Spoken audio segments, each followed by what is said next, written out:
प्यारे दोस्तों, आज मैं आपके लिए एक बहुत ही इम्पोर्टेंट वीडियो लेके आया हूं जिसमें मैं आज आपको 12 टेंस के नेगेटिव सेंटेंस कैसे बनाए जा सकते हैं ट्रिक के माध्यम से बहुत अच्छे से समझाऊंगा। बस आपसे मेरी रिक्वेस्ट है कि आप इस वीडियो को अंत तक जरूर देखें और जितना हो सके इस वीडियो को शेयर करें और चैनल पे पहली बार आए हैं तो सब्सक्राइब करना तो बिल्कुल भी ना भूलें। तो चलिए वीडियो को स्टार्ट करते हैं। देखिए, यहाँ पे मैंने पहला सेंटेंस लिख रखा है कि मैं घर में किताब नहीं लिखता हूँ। मैं घर में किताब लिखता हूँ, ये पिछली वीडियो में मैंने आपको सिखाया सिंपल सेंटेंस में। अगर आपने वो वीडियो नहीं देखा है तो डिस्क्रिप्शन और आई बटन पे उसका लिंक मिलेगा, वहां जाके आप देखें और फिर इस वीडियो को देखेंगे, आपको ज़्यादा समझ में आएगा। तो मैंने वहां पे बताया था कि I write a book at home, ये बताया था। अब यहाँ पे देखिए नहीं आ गया है, तो क्या चेंज करना पड़ेगा? तो इसके लिए मैं आपके लिए सेंटेंस लिख देता हूँ। देखिए, हमने लिखा था वहां पे I write a book at home. तो आपने याद रखना है कि अगर ये जो सब्जेक्ट है और ये जो मेन वर्ब है, इसके बीच में अगर आप डू नॉट या डज नॉट में से कोई एक लगा देते हैं तो वो क्या हो जाता है, सेंटेंस नेगेटिव बन जाता है। देखिए, डोंट या डू नॉट तभी आएगा जब हमारे पास subject I we you they और प्लूरल नाउन होगा, जिनके साथ सिंपल में ईएस यस नहीं लगता, और जिनके साथ ईएस यस लगता है वो डू के साथ मिलकर उसे डज बना देते हैं, जैसे कि ही शी इट और सिंगुलर नाउन। अभी मैं आपको और अच्छे से बताऊंगा। मैंने आपके लिए डज के लिए अभी एक सेंटेंस रख रखा है, आप वीडियो में बने रहे।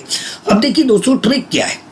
ट्रिक ये है कि मैं घर में किताब नहीं लिखता हूँ, ये है हमारा प्रेजेंट इंडेफिनिट। और मैं अगर इसे पास्ट इंडेफिनिट में बोलूंगा हिंदी में तो ऐसे बोलूंगा कि मैंने घर में किताब नहीं लिखी। मैंने घर में किताब नहीं लिखी।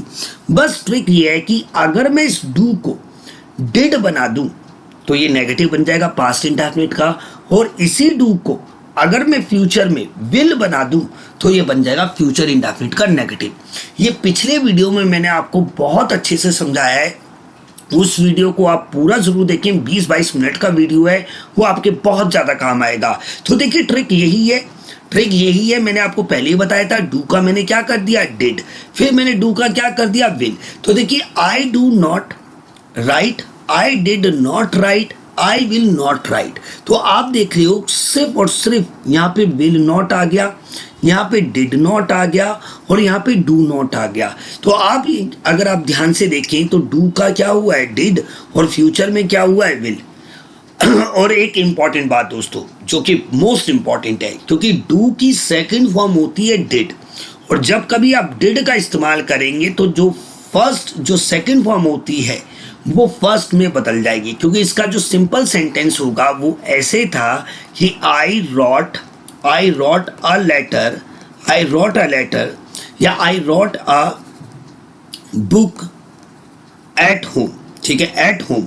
तो यहाँ पे रोट था, जो कि अभी क्या हो गया है, राइट हो गया है। और उसका रीजन मैंने आपको बताया, क्योंकि डिड एक मार्जिनल वर्ब है, ये एक सब्जेक्ट, ये मेन वर्ब और हेल्पिंग वर्ब दोनों की तरह इस्तेमाल होती है। और डिड का इस्तेमाल करने के बाद हमें हमेशा वर्ब की फर्स्ट फॉर्म का ही इस्तेमाल करना होता है। ये बहुत स्पेशल बात है।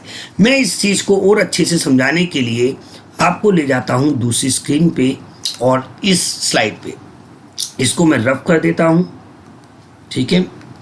तो देखिए, मैंने सेंटेंस बनाया कि मैंने लिखा आई डोंट नो यू। मैंने लिखा आई डोंट नो यू, यानी मैं तुम्हें नहीं जानता हूं।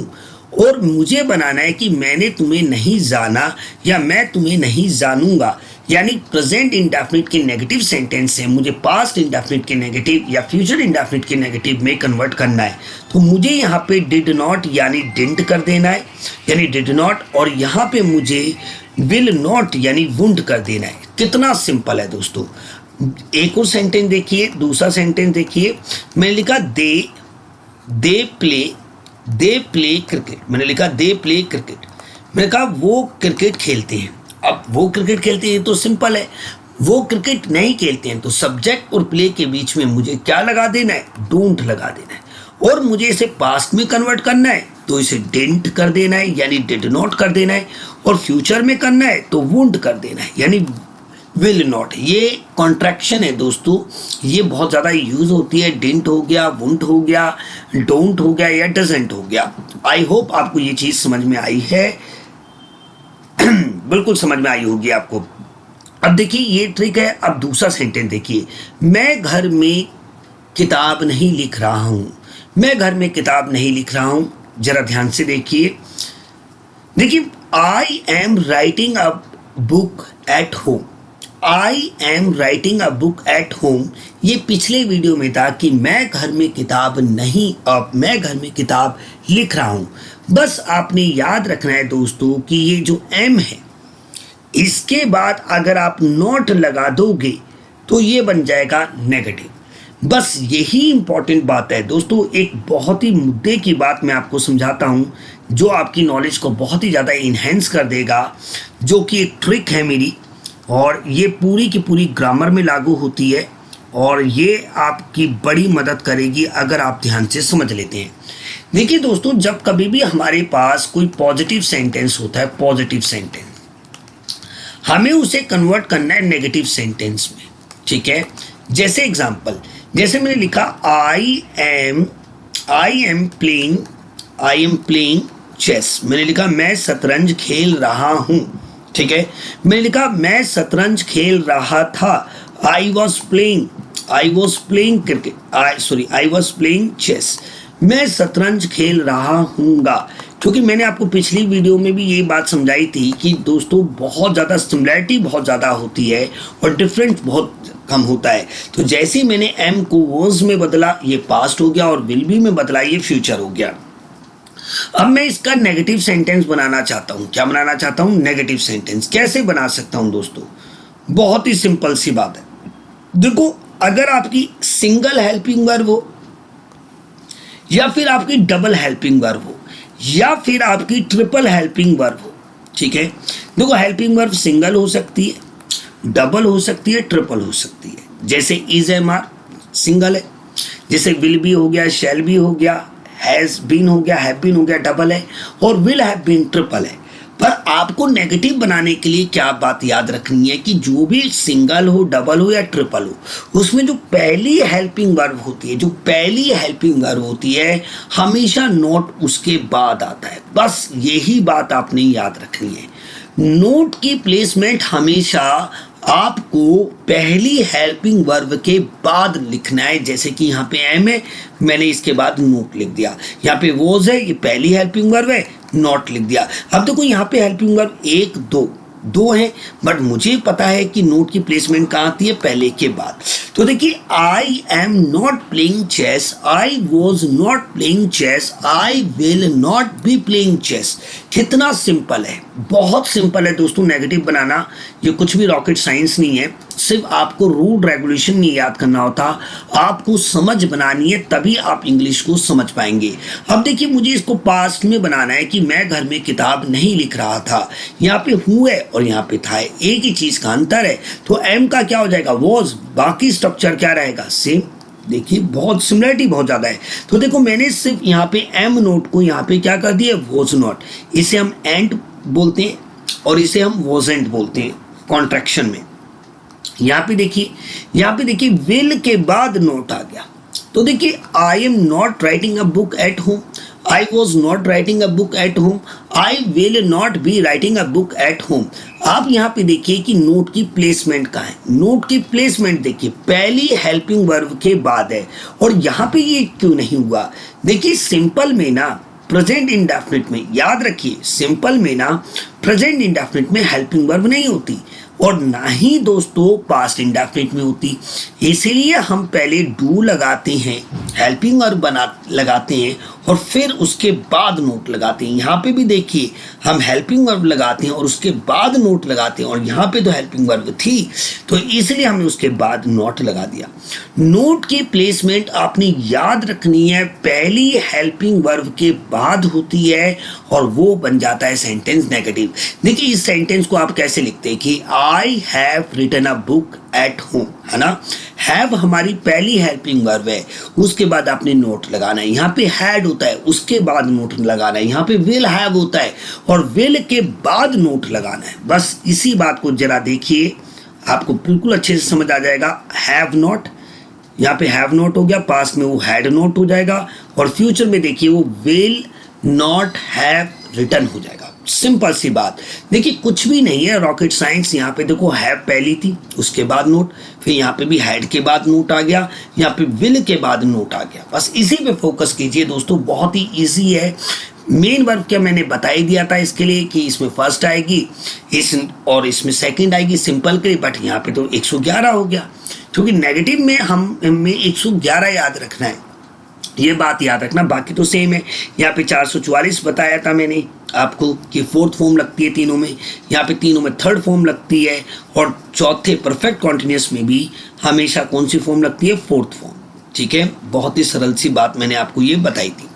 ठीक है, अब जरा देखिए इसमें हैव नॉट बीन, देखो हैव के बाद नॉट आ गया, वहां पे देखना हैड के बाद नॉट आ जाएगा, वहां पे देखना विल नॉट हैव के बाद। देखो सिंगल हेल्पिंग वर्ब हो, डबल हो या फिर ट्रिपल हो, नोट की प्लेसमेंट हमेशा किसके बाद आई है, फर्स्ट हेल्पिंग वर्ब के बाद। कितना सरल सी बात है दोस्तों, इसमें कुछ भी रॉकेट साइंस जैसा नहीं है। एक और चीज देखिए, मैं आपको ये तो मैंने आपको समझा ही दिया है। अब जरा देखो ये वाला, ये मैंने डज के लिए इस्तेमाल किया है। देखो डज कब इस्तेमाल होता है, आप कैसे याद रख सकते हैं। देखिए जिन भी कर्ताओं के साथ ES का इस्तेमाल होता है वो डू के साथ मिलके उसे क्या कर देते हैं, डज बना देते हैं, और जो ES जो मेन वर्ब के साथ इस्तेमाल होता है वो वहां से हट जाता है। इसका सेंटेंस बनता ही राइट्स। देखो यहाँ पे मैं नेगेटिव नहीं लिखना भूल गया हूं, तो वह घर में किताब नहीं लिखता है। आप मान के चलिए कि यहाँ पे मैंने लिख दिया नहीं लिखता है, तो नहीं लिखता है को हम कैसे लिखेंगे, जरा देखिए।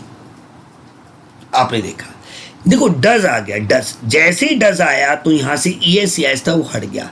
He does not right a book, यहां पे भी मान लीजिए उसने घर में किताब नहीं लिखी, आप यहाँ पे नहीं को लेके चले, उसने घर में किताब नहीं लिखी। जैसे ये डज है ना, इसको मैंने क्या कर दिया, डिड कर दिया, बाकी सेम चीज रहेगी, बाकी कोई चेंज नहीं होगा। वह घर में किताब नहीं लिखेगा, नहीं लिखेगा। देखो यहाँ पे डज के बाद नोट आया, यहाँ पे डिड के बाद नोट आया, और यहाँ पे देखिए दोस्तों विल के बाद नोट आया। तो आपने याद रखना है कि डू और डज का पास्ट फॉर्म क्या होता है, डिड, और फ्यूचर फॉर्म होता है विल। नेगेटिव के लिए आपने क्या याद रखना है कि पहली हेल्पिंग वर्ब के बाद अगर आप नोट लगा देते हैं तो नेगेटिव हो जाता है। वह घर में किताब नहीं लिख रहा है, वह घर में किताब नहीं लिख रहा है, वह घर में किताब नहीं लिख रहा था, वह घर में किताब नहीं लिख रहा होगा। तो देखिए इसमें इज MR में से इज आएगा क्योंकि वह है, और उसके बाद इज के बाद नोट आ जाएगा, वहां पे वॉज के बाद नोट आ जाएगा, और वहां पे विल नॉट भी आ जाएगा क्योंकि पहली हेल्पिंग वर्ब के बाद नोट लिखना है। इसी बात पे ध्यान दीजिए। यहाँ पे देखिए वह घर में किताब नहीं लिख चुका है, वह घर में किताब नहीं लिख चुका था, वह घर में किताब नहीं लिख चुका होगा। नहीं नहीं नहीं आ रहा है तीनों में। ठीक है, तो यहाँ पे देखिए हैज नॉट हो जाएगा, वहां पे हैड नॉट हो जाएगा, और वहां पे विल नॉट हैव हो जाएगा। अब यहाँ पे देखिए कि वह 2 महीने से घर में किताब नहीं लिख रहा है, नहीं लिख रहा था, और नहीं लिख रहा होगा। आप ऐसा नहीं मान के चलिए। ठीक है, तो यहाँ पे देखिए हैज नॉट बीन आ गया, वहां पे देखिए क्या हो जाएगा, हैड नॉट बीन हो जाएगा, और वहां पे विल नॉट हैव बीन। तो आप नोट की प्लेसमेंट देख सकते हो, पहली हेल्पिंग वर्ब के बाद है इन 2 से 2 3 4 में। यहाँ पे हेल्पिंग वर्ब नहीं होती, पहले डू डज लगाया जाता, फिर नोट लगाया जाता, यहाँ पे डिड लगाया जाता, फिर नोट लगाया जाता, और यहाँ पे विल होता है। आई होप दोस्तों ये आपको बहुत अच्छे से समझ में आया होगा कि कैसे नेगेटिव सेंटेंस बनाए जाते हैं।